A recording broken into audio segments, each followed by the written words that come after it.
the Sportsline Podcast. We always appreciate you hanging out with us. I'm Bubba O'Neill. Our spotlight, as always, the best in sports from Southern Ontario, and in particular, the Golden Horseshoe. Friends, the Intercounty Baseball League is over a century old, and if you investigate, it's riding a high that's never been seen before.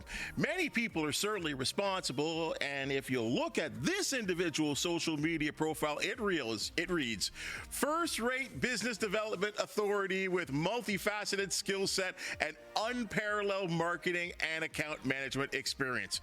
Translation, the outstanding owner, president, and manager of fun of the Welland Jackfish, Mr. Ryan Harrison. And we got him in full game day garb as well. I don't mess around, Bubba. We bring the fun everywhere we go. You know how it is. We were here in Morning Live this morning. We were having a good time. You know what? I'm glad we can have an expanded chat. I know the 100%. Morning Live's a little tight, but there's so much to get into when it comes to the IBL, your team, the future of the league, and I think I want to start off with the excitement going into the 2025 season. Yeah, I don't think the IBL has ever been hotter than it is right now. I mean, it's over a 100-year league, so who knows back then, but the amount of eyes on our league right now, the stuff behind the scenes that are going on, our team alone selling out games, Hamilton doing what they're doing, it's huge. I know there's expansion on the doorstep, and come next year, this can be a completely different looking league. And we're all behind the scenes. All the owners are super excited about it. Well, we had Eric Spirit in from the Hamilton Cardinals, and I'd certainly want to touch about this sort of possible Canadian league of baseball. Want to get into that, but I kind of want to start off with something you talked about there off the top about people jamming your park and your attendance. And this is not only just the Welland Jackfish, and your numbers went up significantly. The entire league, just a massive numbers if we look at what you guys have accomplished. Yeah, that's the thing, right? So our home opener was on Saturday. We had 3,200 people, which is a sellout, complete sellout. We blew out our attendance records last year. It looks like we're going to do that this year. We sold out our season tickets this year, over 1,000.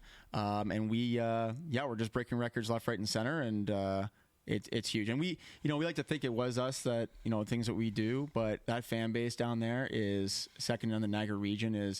They're diehards, they're passionate, and I'll be honest with you, a lot of them are like family. We have season ticket orders every week that bring us like baked goods and brownies and stuff, and bring my kids birthday presents and stuff like that. So it's a really cool feeling, and I love the Niagara region being a transplant, but there, and I can't say enough good things. If you look at some of those numbers that we just put up there, I mean, your total attendance for 2024 was very close to 50,000. But when I look at the increase over 2023, it's 9,000. Yeah. That is a significant number. Is it at reach? Is it what is the reasoning for this? I think people are just.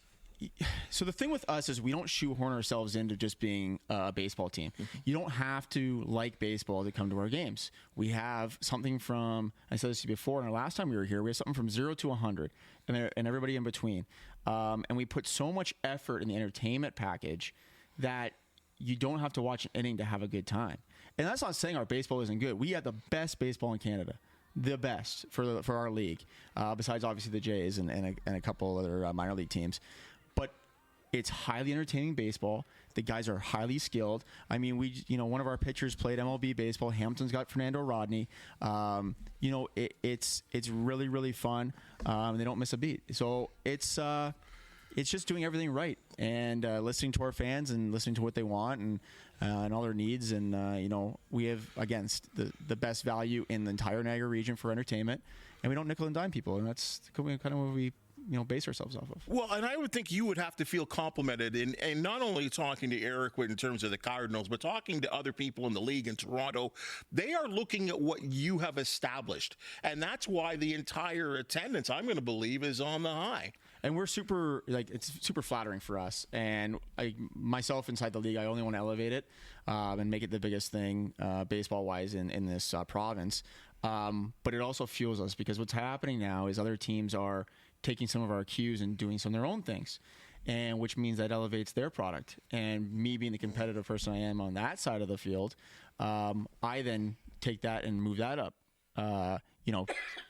10 notches to be even better. So there's a lot of good things going on. Every team's doing something great. I mean, I think I just saw the Panthers, they're the second team in the league with a video board, and that's really cool, and things like that. So it's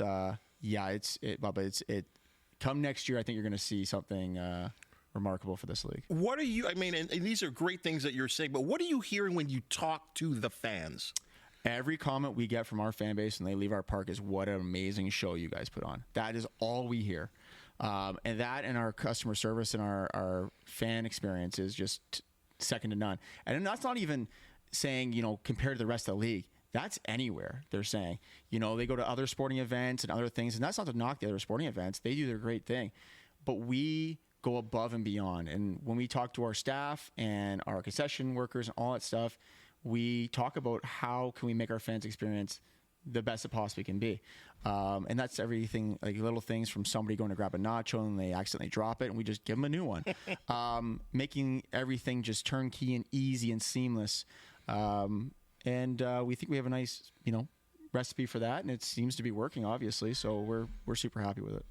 At the end of the day, though, in my opinion, and this is sports, obviously, winning and losing is half the equation as well, too. And Ryan, since you kind of come in and taken over the franchise, your win-loss record, I would presume, I didn't do the math, unfortunately, but I think if I talk to the people of the IBL, your win-loss record since you came over in a rather short time comparative to the league is probably number one. I think so too. I didn't do the math either, but I would assume it is. And you know what? Like we talked about the entertainment and the fans coming in, but that stuff also doesn't happen if we don't have a high quality team. So, like I can take all the kudos for the entertainment part and the fun, but Jason McKay, our general manager, and Brian Estrie, our field manager, have done an amazing job year in and year out. And the other thing people don't realize is we don't have a ton of local players in our team. There might be, 2 or 3 per season. So they have to go out and find all these guys from BC and Alberta and Quebec for Canadians. And then, you look at our imports, Dominican Republic, Panama, Cuba, all those kind of places. So trying to find these guys, like I couldn't do it. I never really played baseball, so it's not something that I have, I know, when they get here that they're good baseball players, and I've learned a lot from those 2 guys, but I couldn't do what they do. There's no way. And we have an amazing group of professional athletes. They eat, breathe, and sleep Welland Jackfish baseball, and they work hard to bring us home a championship. So, well, you've talked about something that is going on, and we've talked about this Japanese woman pitcher in Toronto. But we're talking. You just said it: Cuba, Japan, Venezuela, Dominican Republic, United States. How are you acquiring these players to the Intercounty Baseball League in Southern Ontario? I'd like to say I know, but I don't. I really don't. I don't know how these guys get these guys to come over here. I know I can only speak for my team and I see what Eric's doing in Hamilton, but we give them professional everything. Our locker room just got redone this year, all professionally redone. Spent a lot of money on that. We, gave them a brand new lunchroom, all their gear's taken care of, everything from top to bottom. And that's why the league is already kind of at that point of a fully professional feel. And that's why, there's a bunch of talk now on moving towards that route, because if you're already kind of there, minus obviously the pay part, why not push it all the way? And that's the problem with this league has been in the past. I've been in this league 15 years. Is it didn't quite have its own identity of what it was, like caliber wise and stuff like that. So I think with Ted Callan's at the helm, he's really your commissioner. Our commissioner. Sorry, has really pushed us towards let's do this. Its time is now. Well, you're teasing me here, right? Like if you're based, why don't you just say it? Like and I know Eric kind of talked about this as well too. He was kind of teasing it. It's not a tease. I think the talk, what's happening here? The talk around the league is we want to start moving towards a professional league, and there's steps. It's very in its infancy stage, but there has been talks about doing that and moving towards that direction. And I think it'd be huge for the league, and come up maybe with some new ideas of how to package that and market that. We just find that would maybe be the best route to go. There's tons of collegiate leagues. There's tons of, senior men's amateur leagues. there isn't this in Canada. So in essence, you're saying that this would be a Canadian. I mean, we have the Canadian Football League, we have the Canadian Elite Basketball League, we have the Canadian Premier League in soccer. That this would be the Canadian Baseball League, in essence. Sort of, yeah. I mean, like, obviously it wouldn't. I don't know if you see it be nationwide kind of thing, because we're very secure to Ontario. But I know, in essence, kind of like that. Really do the same approach to the CFL, more Canadian talent, and the percentage of that, as we're doing it right now anyway. It's just get more recognition for our league as being, a place that the top Canadian guys, if they don't, latch on with an affiliated team or stuff like that, they can come and play here for a championship. And that's the thing about our league. It's not a development league so much. The guys do move up and stuff like that. We are a win a championship league in my mind. Bring a cup home to your city and your town. There's other development leagues that come around, like obviously Buffalo, the AAA team. They're developing for the Jays and different things like that. We're very much, and it's really the same as CFL. They want to win that Grey Cup for their city. And that's all they think about. Some guys do go to the NFL, but that's not their goal.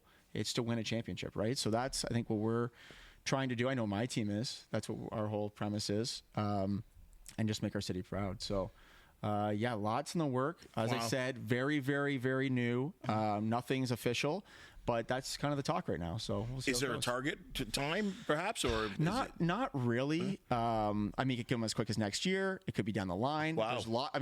As you could probably imagine, going from an amateur league to a professional league, there's lots to iron out. Right now, our guys, they we'd have to figure out if there's more schedule, if there's, things that go in with that. I don't know that it's a massive, massive change. Obviously, dollars and cents would be. But as for the marketing and how our business operates, especially for mine as a full-time business, that wouldn't really change too much. There's, lots of question marks, but it's kind of cool to see. Absolutely. I'm enthused by this. I think baseball fans would be excited by all of this. And we talk about this growing fan base and all that's going on with the league. And I kind of made a blanket, wide, broad statement off the top that this league has never been better. Yeah. And we're looking at markets in a new market in Chatham, and we're looking at London, new ownership in Brantford, this guy seems really excited about he's doing, what he's doing there. Hamilton and Welland and Toronto, which has been kind of a staple of the league for many years, but there's renewed excitement there with Rod Black, who's been a guy that's been here, like Cito Gaston. They had 3,000 people sitting in the hill at their home opener. Crazy. Yeah. Eric told me when I was with him at Morning Live this morning, he had about 1,800, 1,900 at his game. Mm-hmm. So it's exploding, and it's really cool to see. Again, I've been part of the league for 15 years. And to see it finally have that identity that people care about the product and the players and what's going on and follow it is really, really cool. And we're doing the QEW Cup, so we have that rivalry kind of going on, which is really cool. Well, let's get right into that. I think that's so exciting, and the fact that we're involved as a station, guilty pleasure kind of thing for us here, that we're kind of involved on something that's so hot right now. But bringing back that, it's been a kind of quiet rivalry, but now you got a trophy on the line. Yeah, I know, it's really cool. Like, Eric and I talk all the time about just general league stuff, bounce ideas off each other, and he approached me when CAHCH was talking about of interest of this thing, and I was like, 100%, why not? Like, that'd be awesome. So we're getting a cup made right now, and it's gonna be kind of cool thing every year to hoist it. And I tell you right now, like pretty sure Hamilton last year beat us at home, and they were pretty excited about getting that W. Well, you know what? We're hard to beat at home. I'll tell you right now, we're very hard to beat at home. Our fans are behind us 100% of the way, and our guys get all riled up for those games. So. Yeah. Well, for people to understand, 6-game series, obviously, who has the most wins gets the cup for the year. 1 game in the books and a win for you guys. Big 6-0 blanking. Sorry, Eric. But no, it's a good start. It is super early in this league. You don't really know who's got the stuff for the finals until you get into June, July, when the rosters really shake out. But you know what? We've had a good start, obviously 2-0.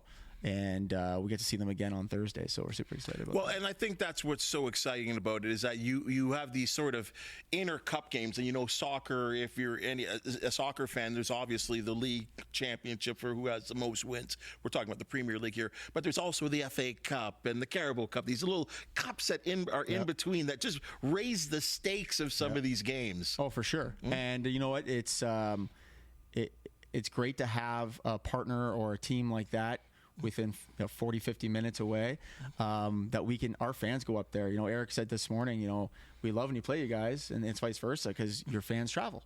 We have 50, sometimes 100 fans that will travel up to the game, wearing their stuff, and go in and have a good time. And it's healthy that way, and it's good. And it's a rivalry, but like I said before, kudos to Eric, what he's doing. It's amazing stuff. He's killing it over there, and it's only going to get bigger and bigger. Like when we first started, I'm so impressed because, when I first started working in this market, doing sports at CHCH, there were times I went to Bernie Arbor Stadium, and this is before you guys.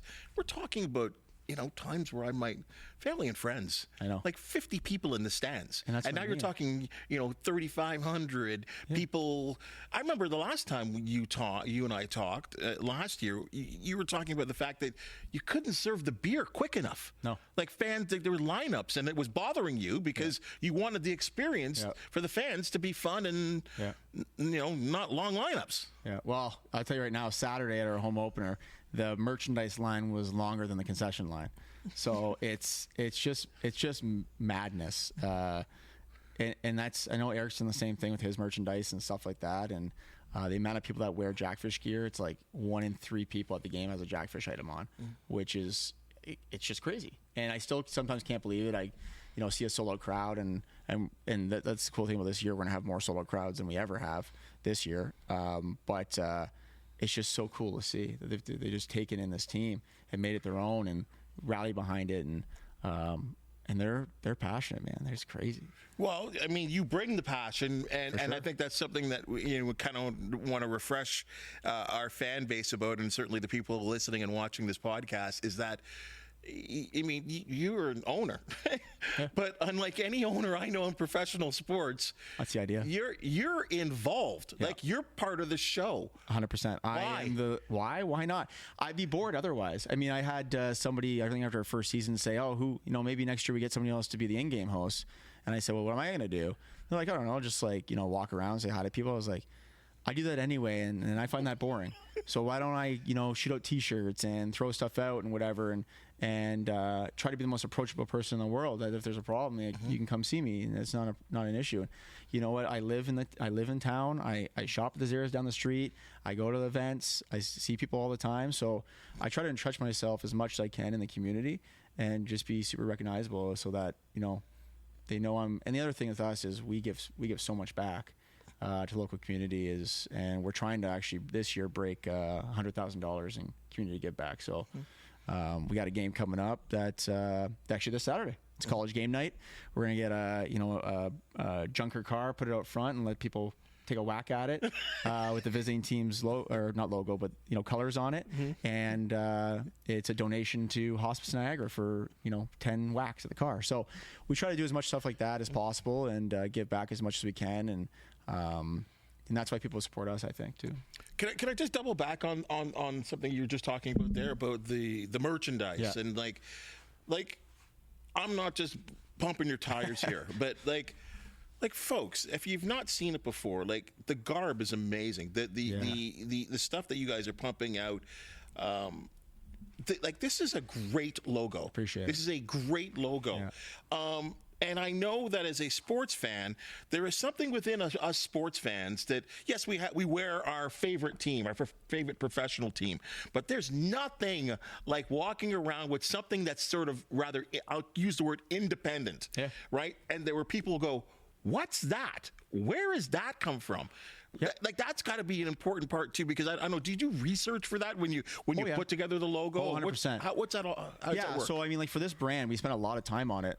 We worked with a professional who's done a lot of professional teams, logo designer, and I still use him to this day for different things. And came up with this whole brand, and we wanted a unique color scheme that no other team had, so we went with green.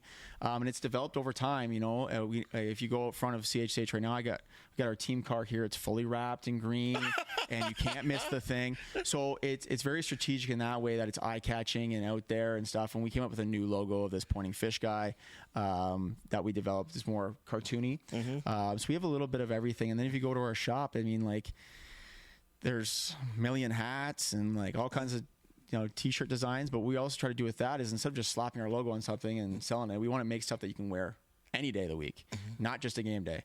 So we have different, more lifestyle designs, stuff like that, that people can wear. But we also have stuff that's just our logo. And yeah, we got a lot of compliments. I mean, a council member for the city messaged me saying I think he was in Nashville, and someone recognized his hat in Nashville. Oh, wow. We did an alter ego night this year. We sold to over 25 different states and 8 different provinces. So it's getting its reach out there, and it's just, Bubba, it's just so cool. Like, it really is. It really is. I can think back when I was a much younger lad, and if you remember, we used to cross the border all the time to go get sports paraphernalia. And there was a place called the Champions Outlet, right? And I used to go in there, and used to have these bins, and like you would find stuff from like small black colleges and like universities and colleges that you'd never heard before. And as soon as I started wearing that stuff, people were like, that's really original. That's really cool. Like, it's just something more different than the Dallas Cowboys, right? There's a whole market for that thing. Like, there's guys that go around and buy all the minor league hats, especially the alter ego ones, and every team's doing it now. And they just collectors. There's a guy online, dad hat collector, and he buys all these dad hat looking hats, and there's a whole community on that, and there's a whole logo community, and I didn't know any of this, and so I started doing stuff like this and following it along, and it's really crazy and pretty cool. But there's there's tons of ideas you can come up with. So I have to scold you, and I would not do this often unless I was really upset. One of the things you guys have done so well, and I'm seeing this across the league, is your social media outreach and just your visibility. I think the word would be I'm looking for here. I believe it was April Fool's Day, and you put out a post, and of course I'm an old man now, so April Fool's means nothing to me. I just pick up I'm looking on April the 1st, and you guys were talking about a name change, and a logo change, and I think I had replied to you, like, why would you do something so crazy? And of course, after 12, I was responded to about April Fool's buzz. It's funny, so we did it the first year. We did the Rose City Timber Tigers. So we actually said we were going to change our whole brand to that. And April 1st, we had season ticket holders messaging us being like, I want my money back. This is the most ridiculous thing I've ever heard of. How would you be because it's chipmunks. Why would you be a chipmunk? Like, and then we'd have to reply back just like, happy April 1st. Or actually, we asked them, like, what day is it? And they go, ha, ha, ha, ha. But for a while there, we were playing around with people because they'll go, or April Fool's, haha, and we reply back, who's April and why is she fooling? Like trying to drag them along. And we did the one this year for our newest alter ego this year, and we didn't say it was an April Fool's joke. We just came out with it on April 1st, and people thought it was again because it was so out of left field and so ridiculous. And we're going to do it for one game, and the money's going to go back to charity for the jersey auction. But it's fun. It's just fun to have fun with people, and to see their reactions is kind of interesting, and it's almost like a social experiment. You got me good. I know. I remember thinking, okay, well, that's going to be one of my stories on the newscast today, is that the Jackfish, who have been so successful, are rebranding themselves. Well, it's funny that the one we did last year was we announced Paul Bissonnette was going to come play a 3-game stint on the weekend. And we just did it. I actually messaged him to see if we could do it, and he never got back to me. So I'm like, I'm just going to do it. And then we get a call from one of his representatives asking us to take it down because his parents were getting called left, right, and center, asking them if he was actually coming home. So I kind of felt bad afterwards. Like, yeah, we'll take it down. He never came. It never happened. But I mean, amazing. Just again, I'll use the word reach of social media and how you guys and this league is now using it to raise awareness, to get people in the ballpark. It's amazing. Well, it's something. It's not something new. Teams in the United States have been doing this forever, especially in the minors. So it's just we're bringing that up here now, and it seems to be working. I mean, obviously, People want to be entertained. They want to, it's a very inexpensive thing to do on, a Friday, Saturday, Sunday. Like our most expensive ticket for just a general seat is $16 all in. So, I mean, it's a great night out. You're going to have fun in any park you go to. And if you haven't been to a game, well, why haven't you? Just get to one, especially for us. You walk into our park. I say this to everybody, just come give it a try. You'll walk in and no pun intended, you're hooked. That's it. I got you. You may not be back this season, but you'll be back years and years and years after that because it's fun for everyone. So I like your mindset. If you haven't been to a game, why haven't you? There's no excuse. Which leads me right to kind of reading my mind here. Welland area now can get to downtown Toronto now with I guess on the weekends with the GO train now with its expanded service. But I look at the commitment that you would have to make as a daily trip, basically. Would take up your whole day of getting downtown to watch a Blue Jays game, which it probably is the cheapest of the Raptors and the Leafs and TFC and maybe even the Argonauts. The commitment that it would take, the length of the GO train or the drive down the QEW, the ticket price, the food, the program, all of that involved. You could probably buy season tickets. You could. Our season tickets are $185, taxes in, and you get a jersey with that. So I mean, what are we talking about here? It's not even comparable. Again, you want to go see the highest quality baseball? You're really into that? 100%. Go to the Jays. No one's going to be able to compete with that. You can go to the Bisons too. I mean, there's a lot of stuff about going across the border right now, but you can go check them out because, again, high quality baseball, the highest quality baseball. We're still really quality baseball. Like, Niagara region, we'd be the most elite level in the Niagara region, minus obviously, I guess, the Bisons over the border. But you're going to see plays at our games. You're going to see at a Jays game. No different. Are you going to see more errors at our games? Potentially, because guys are not as polished as the guys at the Jays, because otherwise they'd be there. But it is so entertaining. It's like a lot of runs, stolen bases, just things you don't see in routine baseball. So it's pretty cool. Good for you, and I'm glad you guys are writing out this excitement because I think it's been quite a success story. As I say it to you, I would say to anyone in the IBL, continued success in what you're doing. Sure. It's working, family friendly, entertaining, cool garb, and a social media approach. You're doing it the right way, and I think it's a lot of fun. And as you well know, this Sportsline podcast loves local, and to see local doing well is just amazing. So congratulations. I appreciate it. Hope you join us next year.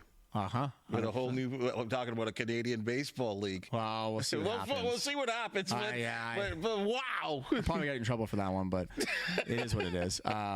It's exciting, like I said, and we'll see what the future holds for everybody.